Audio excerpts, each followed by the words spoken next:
शेळीपालन प्रशिक्षण करतोय आणि हा टॉपिक घेतला नाही असं होणार नाही। तो टॉपिक म्हणजे काय की आपल्या फार्मवरील ब्रीडर कसा असावा। तर नमस्कार, रंदे भैया शेळीपालन फार्मवरती स्वागत। हे फ्रीचं प्रशिक्षण आपल्या चॅनलवर चालू आहे आणि हे संपूर्ण शिकून घेण्यासाठी फक्त चॅनलला एक फॉलोची गरज आहे, तेवढी मात्र करून घ्या आणि या व्हिडिओला जाता जाता एक लाईक करून जा। चला, आज तुम्हाला सांगतो मित्रांनो, आपल्या फार्मवरील ब्रीडर कसा असावा।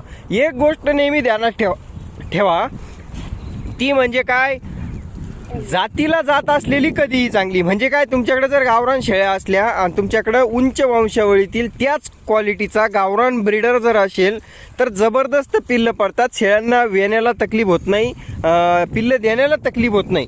परंतु जर हे बघा, बाकीच्या सर्व गोष्टींचा बी अभ्यास करावा लागतो। जसं की आता तुमच्या फार्मवरती जर तुम्हाला वंशावळ जी आहे ती बदलायची आहे किंवा मग तिची क्वालिटी वाढवायची आहे तर तुम्हाला हा ब्रीडर हा बदलावा लागतो किंवा मग चांगल्या वंशावळीतला वापरावा लागतो। तर मग कसा वापरायचा हे बघा, एक तर सगळ्यात महत्त्वाचं, आपल्या शेळ्यांपेक्षा 1% उंच वंशावळीचा आणि वाढीव क्वालिटीचा ब्रीडर कधीही वापरायचा, जेणेकरून तुमच्या फार्मवरील पैदास जी आहे ती एकदम टॉप क्वालिटीची होईल। दुसरी गोष्ट, ब्रीडर वापरताना शक्यतो घरच्या बियाण्यातला ब्रीडर ठेवू नये किंवा एकाच वंशावळीतील ब्रीडर ठेवू नये, जेणेकरून आंतररेतन होणार नाही, इनब्रीडिंग होणार नाही। तिसरी गोष्ट, तेच ब्रीडर वापरायचं, म्हणजे गरम रक्ताचा ब्रीडर जर असेल तर लागवड होण्याला तकलीफ होत नाही, त्याच्यानंतर पुन्हा शेळ्या परतण्याचे चान्सेस बघ कमी होतात। आणि शक्यतो अनुभवी ब्रीडर असलेला कधी चांगला। अनुभवी म्हणजे काय, 2 दात 4 दात 6 दात ब्रीडर जर तुम्ही वापरला तर पिल्लं स्ट्रॉंग पडण्याचे चान्सेस हे वाढतात। हे माझा पर्सनली अनुभव आहे। तुम्हीही एकदा ट्राय करून बघा, तुमच्या फार्मवरचा ब्रीडर हा स्ट्रॉंग वापरा, जेणेकरून मित्रांनो पिल्लं हे टॉप क्वालिटीचे आणि जबरदस्त क्वालिटीचे पडतील।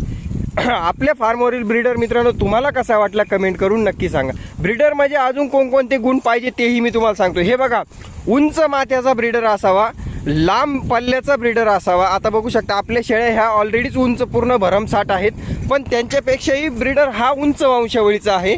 दुसरी गोष्ट, छातडात असा भरभक्कम असावा ब्रीडर, जेणेकरून पिल्लांची छाती जर स्ट्रॉंग आली तर कंबर स्ट्रॉंग येतं, आणि कंबर स्ट्रॉंग असेल तर पिल्लं विकायला व्यवस्थित किमतीत विकल्या जातात। जर पिल्लं कितीही लांब असली कंबर नसलं तर खाटीक लोक योग्य त्या भावात घेत नाही, ही गोष्ट ध्यानात ठेवा। आणि दिसायलाही ॲक्टिव्ह दिसतात कंबर असलेले ब्रीडर। धन्यवाद। रंदे भैया शेळीपालन फार्मला सबस्क्राईब करून घ्या। जसं एक स्ट्रॉंग लेकरू पोरींना आवडतं ना, तसंच धंदा आहे भाऊ तो।